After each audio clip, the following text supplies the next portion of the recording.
একদম সন্ত্রাস করে না, একদম চাঁদাবাজি করে না, এই একদম ইসলামের পক্ষের শক্তি।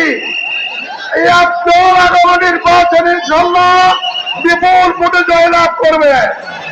আপনারা সবাই একদম ঐক্যবদ্ধ হয়ে ভোট দিয়ে নির্বাচিত করুন। আসসালামু আলাইকুম।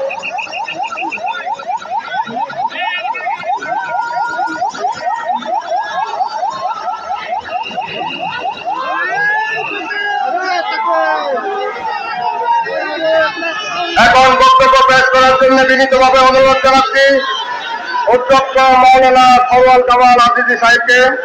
আমি নেজামে ইসলামী পার্টি।